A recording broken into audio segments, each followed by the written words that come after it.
오늘 이 시간에는 충성된 사람이 되라 라는 제목으로 하나님의 말씀을 전하도록 하겠습니다. 영국 런던의 워크 미술관이라고 하는 곳에 가면 콘트로라고 하는 화가가 그린 아주 유명한 그림 하나가 전시되어 있습니다. 이 그림은 과거 로마의 폼페이시가 화산 폭발로 인해서 잿더미가 된 사건을 묘사한 그림입니다.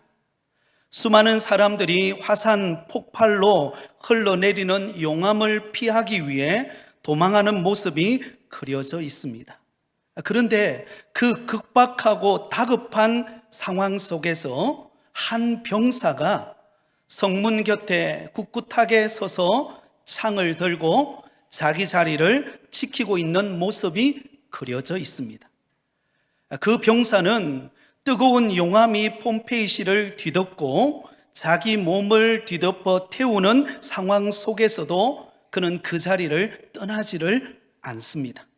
왜냐하면 지휘관이 그 자리에 있으라고 명령했기 때문에 자신의 목숨을 잃어도 굳건히 그 자리를 지키고 있었던 것입니다. 여러분, 그 그림의 제목이 무엇일까요? 그 그림의 제목은 충성이라는 제목입니다. 그 병사의 모습을 통해서 우리에게 충성됨이 무엇인가 그 의미를 가르쳐주는 그림이라고 할 수가 있겠습니다.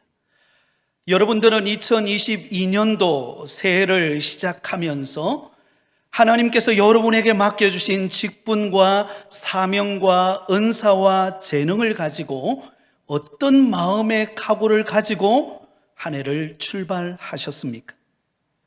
맡은 자에게 구할 것은 충성이라고 성경이 말하고 있는 것처럼 저와 여러분이 이 한 해 충성된 사람이 되시기를 바랍니다. 여러분이 있어야 할 곳, 여러분이 섬겨야 할 곳, 그곳에서 묵묵히 충성된 사명을 감당하실 수 있기를 예수님의 이름으로 축복합니다. 자, 오늘 우리가 읽었던 본문의 말씀은 요단 서편 지역 땅 분배가 이루어지고 있는 가운데 바로 오늘 본문의 세 지파가 땅 분배를 받는 이야기가 나옵니다. 베냐민 지파와 시몬 지파와 스불론 지파가 땅 분배를 받는 기업 이야기가 소개되어지고 있습니다. 자, 먼저 오늘 18장 11절에서 28절까지의 내용은 바로 베냐민 지파가 분배받은 기업에 관한 말씀입니다. 우리 11절 말씀을 다시 한 번 더 같이 한번 읽겠습니다. 11절입니다. 시작. 베냐민 자손 지파를 위하여 그들의 가족대로 제비를 뽑았으니 그 제비 뽑은 땅의 경계는 유다 자손과 요셉 자손의 중간이라. 자, 여러분에게 지도를 하나 보여드리도록 하겠습니다. 우리가 그동안 보아왔던 지도죠. 자, 지도 속에 베냐민 지파가 분배받은 땅을 한번 보시기 바랍니다.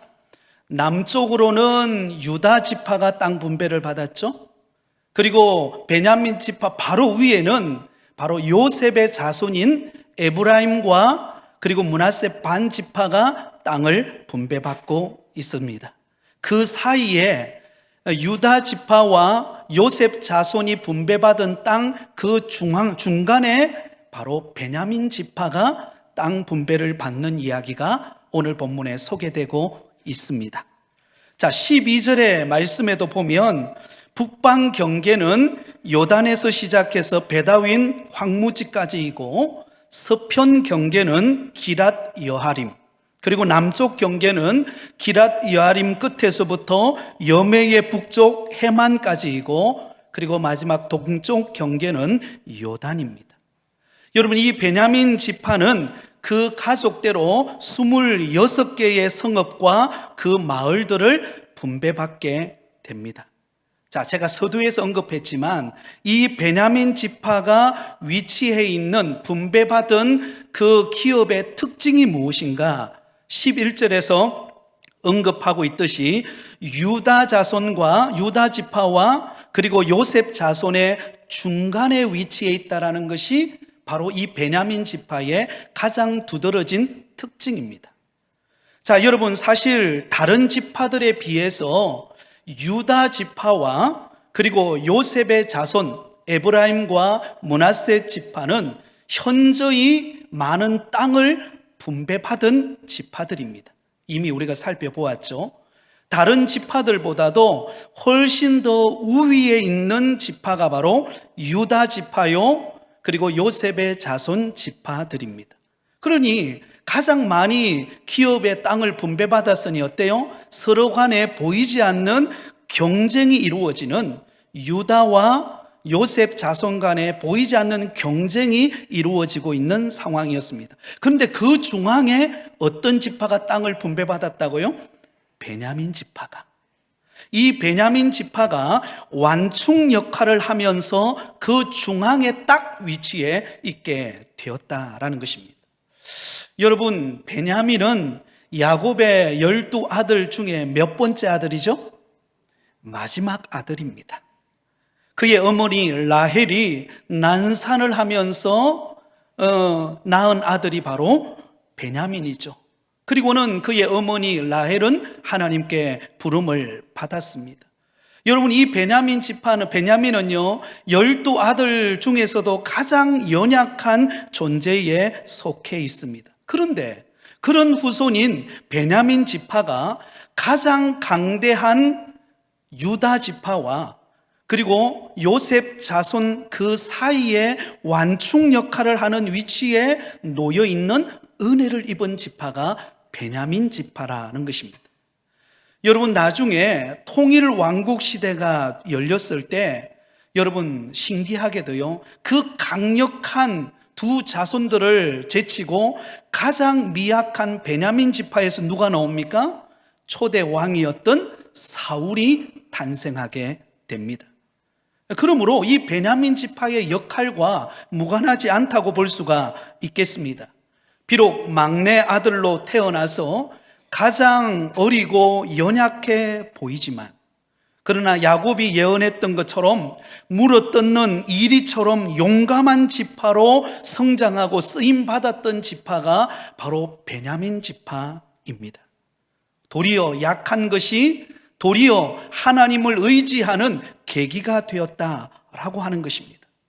사랑하는 성도 여러분, 우리는 우리 자신을 볼 때마다 어떻게 바라봅니까? 늘 보잘것없고 늘 장점보다도 약점이 많이 스스로에게 보이는 존재입니다. 마치 오늘 본문에 등장하는 베냐민 지파가 다른 사람이 아니라 바로 나의 모습처럼 보입니다. 저도 지난 한 주간 열심히 주의 사역을 감당하고 지나오면서 저 자신의 연약함, 저의 부족함을 날마다 보면서 하나님 앞에 기도했던 기억이 납니다. 그렇지만 여러분, 전능하신 하나님을 의지했을 때 그렇게 약하던 베냐민 지파를 통하여서 가장 강대한 그 유다 지파와 요셉 자손들을 완충 역할을 하는 그런 귀한 역할을 감당하는 지파로 쓰임받을 수 있었던 것처럼, 우리가 연약할수록, 내게 약점이 보일수록 우리가 하나님을 의지할 때 그런 연약한 우리를 하나님이 들어 쓰신다라는 사실을 믿으시기 바랍니다.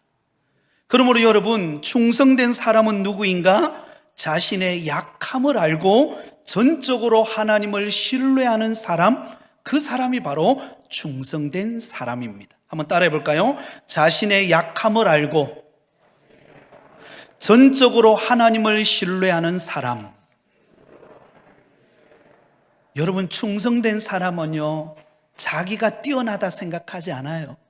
자신의 약점이 보이고 허물이 보이고 부족함이 보이면 보일수록 하나님을 더 의지하는 것입니다. 그리고 하나님께 도움을 구하는 것입니다. 그럴 때 하나님께서 그 연약한 나를 들어서 하나님의 위대한 일을 이루어 가신다라는 것입니다. 여러분, 이 베냐민 지파의 후손을 통하여 누가 태어납니까? 사도 바울이 탄생합니다. 이 사도 바울은 베냐민 지파의 후손입니다. 우리가 알고 있는 것처럼 사도 바울은 신약 성경에 있어서 대단한 인물 아닙니까? 그는 신약의 13권의 서신서를 기록했을 뿐만 아니라 3차 전도 여행을 통하여서 가는 곳곳마다 교회가 세워지고 많은 믿음의 일꾼들을 세웠던 정말 위대한 충성된 일꾼이 사도 바울입니다. 그러나 여러분, 사도 바울은 자신이 뛰어나다 자랑하지 않습니다. 오히려 자신의 약함을 고백합니다. 내가 약한 그때가 곧 강함이라. 우리가 알고 있는 것처럼 사도 바울에게는 육체에 가시가 있었습니다. 다시 말하면 육체에 질병이 있었다는 것입니다. 그래서 그 질병을 고쳐달라고 하나님 앞에 3번이나 구하였지만 하나님께서 내 은혜가 내게 족하다 그렇게 말했죠. 사도 바울에게 있는 육체의 가시는 무엇일까요? 학자들에 따르면 아마 2가지 중에 하나일 것이다 라고 예측합니다. 어떤 학자들은 안질일 것이다. 그래서 앞이 눈이 잘 보이지 않고 늘 침침하고 눈물이 늘 흘러내려서 앞을 잘 보지 못하는 육체의 가시가 있었을 것이다 라고 주장하는 학자가 있습니다. 또 어떤 학자는 간질일 것이다. 여러분 간질 아시죠? 갑자기 넘어져서 거품을 내품고 그리고는 한참을 발작을 하다가 정신을 오랫동안 잃어버리고 겨우 일어나서 회복하는 그런 간질일 것이다 라고 주장합니다. 여러분 어떤 병인지는 정확하게 알 수 없지만 이 사도 바울이 사역하는 데 있어서요 굉장히 어려움을 겪었을 것입니다. 자신의 육체로 가시로 인하여서 정말 많은 아픔을 겪었을 것입니다. 그러나 사도 바울의 고백이 무엇입니까? 내가 약한 그때가 곧 강함이라. 자신의 약함을 깨달았을 때 사도 바울은 하나님을 더 의지하게 되었습니다. 그런 사도 바울을 통하여 하나님은 위대한 하나님의 사역을 이루는 충성된 사람으로 쓰셨습니다. 사랑하는 성도 여러분, 이 자리에 예배드리는 사랑하는 여러분, 저와 여러분이 약할수록 부족할수록 하나님을 더 의지하기를 바랍니다. 그러면 하나님이 우리 약함을 들어서 하나님의 강하심을 드러내는 통로로 쓰시는 충성된 사람이 될 줄 믿습니다. 자, 이어서 21절 이하를 보시면 이 베냐민 지파가 분배받은 성읍들을 구체적으로 소개하고 있습니다. 자, 여기에도 보면 하나님의 놀라운 섭리가 숨어 있다는 것을 발견하게 됩니다. 자, 베냐민 지파는요 26개의 성읍을 분배받는데요 동편에 12성읍 그리고 서편에 14성읍을 분배받습니다. 자, 그런데 이 베냐민 지파가 분배받은 그 성읍들의 특징이 무엇인가? 그것은 험준한 중앙 산지 고원에 위치해 있다라는 것입니다. 다시 말하면 넓은 평지, 기름지고 그리고 씨만 뿌리면 식물들이 잘 자라는 그런 아주 기름지고 좋은 환경이 아니라 산지여서 산지를 경작하기도 어렵고 강수량도 부족해서 척박한 땅이 바로 이 베냐민 지파가 분배받은 26개의 성읍이었습니다. 그러나 그런 척박한 땅이지만 한 가지 장점은 있었습니다. 그것이 무엇인가 하면 아까 우리가 그림을 통하여서도 보셨지만 지도를 통하여 보셨지만 이 베냐민 지파가 12지파의 맨 중앙에 위치해 있다는 것입니다. 다시 말하면 그 중앙에 위치해 있기 때문에 그 중앙 성읍에 무엇이 세워졌을까요? 성지가 세워졌다는 것입니다. 성막이 세워지고 성전이 세워지는 곳이 에브라임 지파의 특징입니다. 자, 그래서 우리가 여기 보면 익숙한 이름들을 찾아볼 수가 있습니다. 22절을 볼까요? 22절에 보면 우리가 잘 아는 베델이라고 하는 이름이 나오죠. 벳 아라바와 스마라임과 그 다음에 나오는 게 베델이죠. 자, 25절을 보시기 바랍니다. 25절에는 보면은 기브온이 나옵니다. 기브온과 라마와 브에롯과 라고 하면서 기브온이 나옵니다. 그리고 28절 우리가 가장 잘 아는 28절에 보면은요 예루살렘이 나옵니다. 셀라와 엘렙과 여부스 곧 예루살렘과. 자, 여러분 여기 보시면 베델과 기브온과 예루살렘, 여러분 이들의 특징이 무엇입니까? 하나님을 예배하는 성소라는 것입니다. 하나님을 예배하는 장막이 있는 곳, 하나님을 예배하는 성전이 거하는 곳, 바로 그곳이 바로 베냐민 지파에 속해 있는 베델, 기브온, 예루살렘이었다라는 것입니다. 여러분, 이곳은 험준한 산지여서 이곳에서 여러분 농사 짓기도 어려워요. 이곳은 물이 부족해가지고 여러분 씨를 심으면 잘 나지 않아서 그 씨가 말라버리는 경우들도 많았습니다. 그러니 여러분 얼마나 척박한 환경입니까? 얼마나 힘든 환경입니까? 그럼에도 불구하고 베냐민 지파에 있었던 두드러진 특징, 12지파 중에서 맨 중앙에 있는 그 중앙 산지 고운에 하나님을 예배하는 성소가 있었다는 거예요. 그 말은 이 베냐민 지파는 어렵고 힘든 환경 속에서도 하나님을 가까이 하는, 하나님께 나와서 예배하고 하나님께 나와서 기도하고 하나님께 나와서 도움을 구하는 그런 입지 조건에 놓여 있는 지파가 베냐민 지파였습니다. 그러므로 하나님을 가까이 할 수 있는 것이 이 베냐민 지파의 축복임을 믿으시기 바랍니다. 사랑하는 성도 여러분, 우리의 충성됨은 어디서 빛납니까? 어려운 환경이지만, 척박한 상황이지만, 그럼에도 불구하고 그 힘든과 여건 속에서도 하나님을 예배하고 기도하고 하나님의 몸된 교회를 위하여 충성하고 봉사하는 사람, 그 사람이 빛나는 충성됨을 보여주는 사람인 줄 기억하실 수 있기를 바랍니다. 예전에 제가 부교역자로 섬기던 교회에 한 여집사님이 계셨습니다. 이 여집사님은 믿지 않는 남편과 함께 사시는 분이셨는데요, 그 남편이 얼마나 핍박을 심하게 하는지 모릅니다. 그런데도 이 여집사님은 토요일만 되면 교회당에 와요. 제가 섬겼던 교회당 좀 컸기 때문에 그 교회당에 와서 매주 토요일 오전 10시 반만 되면 교회에 옵니다. 그리고는 환한 미소를 지으면서 교회당을 청소를 해요. 의자를 닦고 바닥을 밀고 하면서 청소를 합니다. 그래서 그분을 뵐 때마다 도리어 우리 교역자들이 은혜를 많이 받았습니다. 그런데 어느 날 그렇게 웃음 지으면서 찬양하면서 교회당을 청소하던 그 집사님이 어느 날 토요일에 교회당에 와서 청소를 하는데요, 기부스를 하고 온 거예요. 그래서 깜짝 놀라서 그 집사님에게 물었습니다. 집사님, 이거 어찌 된 일입니까? 목사님, 다른 사람한테는 말하지 마세요. 안 믿는 남편이 저를 이렇게 만들었어요. 그렇게 하는 거예요. 교회 가서 예배 드리고 이렇게 봉사하고 섬기는 것이 못마땅한 거예요. 그래서 남편이 혼을 낸다고 혼을 낸 게 그렇게 팔을 골절을 시켜놓은 거예요. 그리고는 그 골절된 상황인데도 와서 토요일 날 한 손으로 청소하는 그 여집사님을 보았습니다. 그러면서 기도할 때마다 얼마나 남편을 위해서 많이 기도하며 간구하는지요, 놀라운 일이 일어났어요.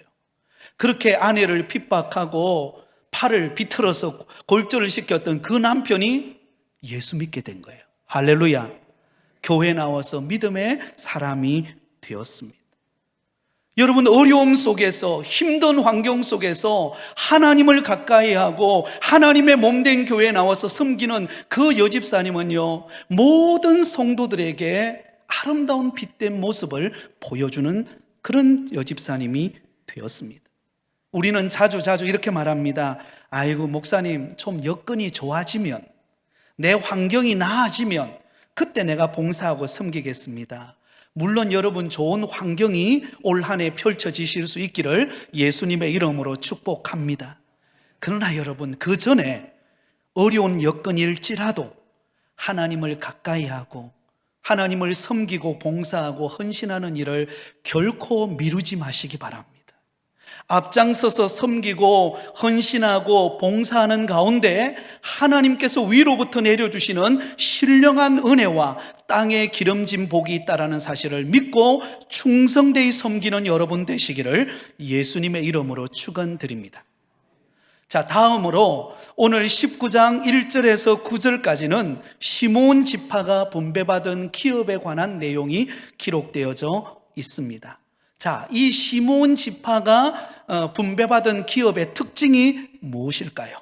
다른 지파에 비하여서 매우 초라한 기업을 분배받게 되었다라는 것입니다. 자, 우리 1절 말씀을 우리 화면을 보고 같이 읽겠습니다. 시작. 둘째로 시몬 곧 시몬 자손의 지파를 위하여 그들의 가족대로 제비를 뽑았으니 그들의 기업은 유다 자손의 기업 중에서라. 자, 여러분, 시몬 지파가 기업의 땅을 제비 뽑기를 했는데 그 이 시몬 지파가 분배받은 곳이 어디라고요? 유다 자손의 기업 중이다, 그렇게 말합니다. 9절 말씀을 보겠습니다. 9절에 같이 읽습니다. 시작. 시몬 자손의 이 기업은 유다 자손의 기업 중에서 취하였으니 이는 유다 자손의 분깃이 자기들에게 너무 많으므로 시몬 자손이 자기의 기업을 그들의 기업 중에서 받음이었더라. 여러분, 유다 자손의 기업이 너무 많아서 좀 떼서 준 기업이 시몬 지파라는 거예요. 지도를 보여드릴게요. 자, 지도를 보시면 시몬 지파가 어디에 있나요? 유다가 분배받은 땅 그 중앙에 보면 시몬이 나오죠. 보이시나요?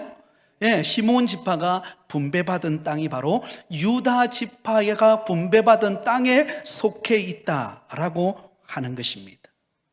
자, 여러분, 이 유다 지파 중에서 일부 떼어서 여러분 분배를 받게 되었습니다. 그것도 독립적인 그런 상황에서가 아니라 유다 자손의 분깃이 너무 많은 것을 받아서 떼어주는 분위기에, 그래서 나중에 여러분 이 시몬 지파는 유명무실하게 결국은 유다 지파에 흡수되어 버립니다. 자, 여러분, 이상하지 않아요?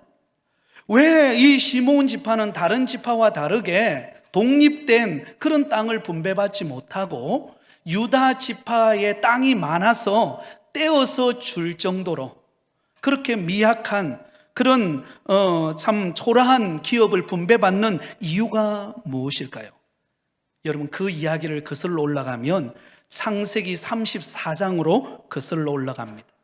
우리가 수요 양육 예배 시간에 성경 인물편에서 우리가 다루었던 것처럼 이 시몬은요, 하나님 앞에서 중대한 잘못을 저지름으로 저주를 받게 됩니다.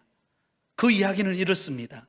세겜이 바로 이 시몬의 여동생이었던 디나를 취하여서 강간하는 일이 벌어집니다. 얼마나 수치스러운 일입니까?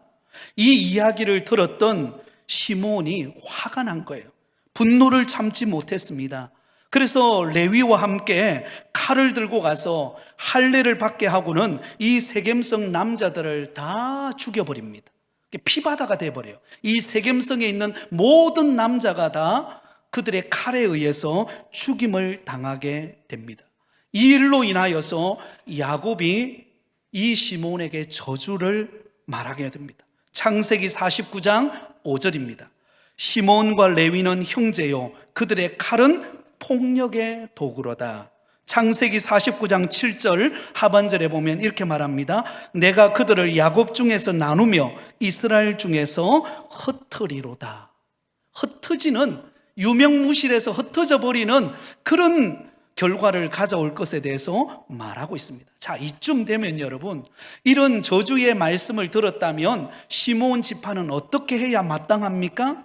자신의 잘못을 깨닫고 그들의 혈기와 분노와 다툼과 분쟁이를 일으키는 그 마음을 하나님 앞에 회개하고 돌이켜야 하지 않습니까?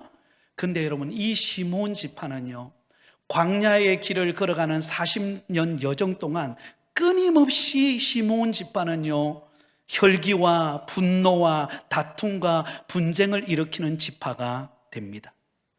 그래서 시내산에서 여러분 첫 번째 인구 조사를 할 때 이 시므온 지파는 59,300명의 20세 이상 되는 남자 장정이었습니다.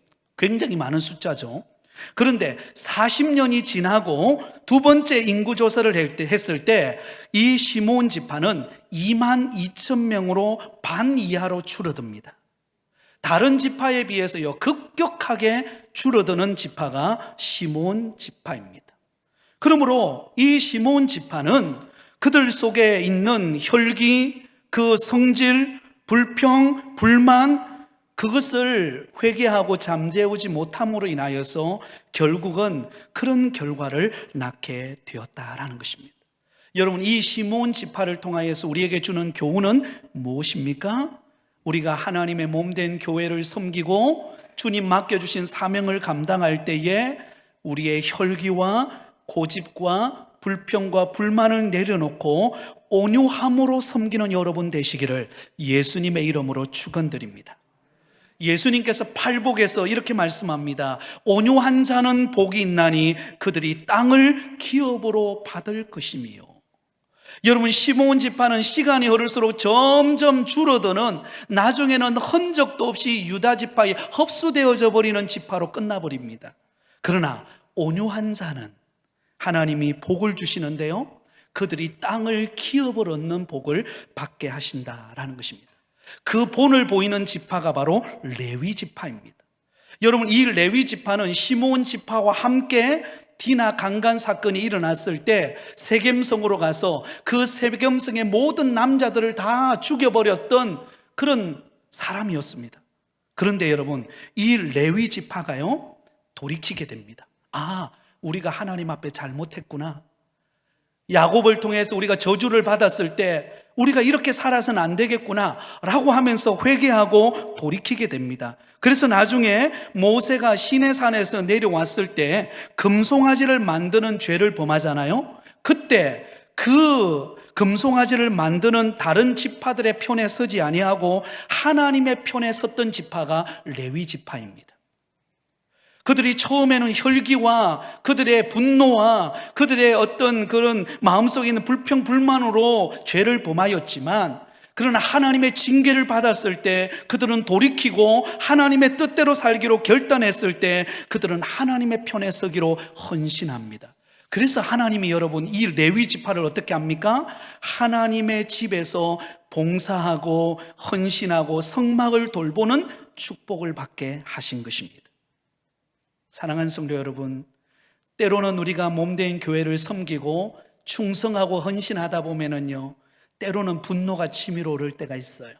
혈기가 막 발동될 때가 있고요, 불평, 불만이 막 터져 나올 때가 있습니다. 그때 우리는 그 분노와 혈기를 따라 내 마음이 움직여가는 것이 아니라 하나님의 편에 서서 믿음의 눈을 가지고 온유함으로 교회를 섬기는 여러분 되기를 바랍니다. 여러분, 온유함이 있으면은요 어떤 문제도 풀어낼 수 있습니다. 어떤 막힌 문제도 풀어낼 수 있습니다. 하나님께서 저와 여러분에게 그런 은혜를 주시기를 바랍니다. 이제 마지막으로 19장 10절에서 16절까지는 스불론 지파가 분배받은 기업에 관한 이야기가 나옵니다.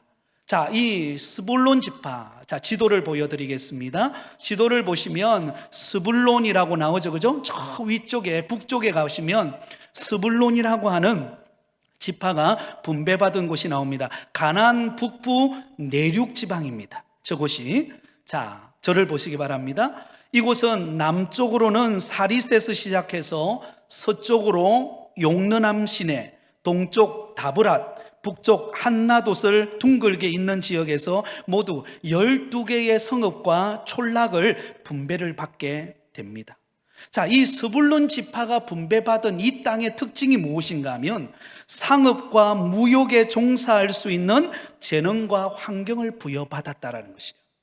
이 스불론 지파가 분배받은 이 땅의 특징은 상업을 하기에 좋은 땅, 무역하기에 좋은 그런 환경과 여건을 분배받았습니다. 그래서 이 스불론 지파는요, 그들이 받은 재능, 또 그 땅에 어떤 상업을 할 수 있는 육로와 연결되어져 있고 해상 무역을 할 수 있는 여건과 환경이 조성되어 있는 그곳에서 그들은 최선을 다하여서 상업을 하고 또 육로를 통하여서 무역업을 하면서 점점 스불론 지파가 확장이 되어져 가는 특징을 보여줍니다.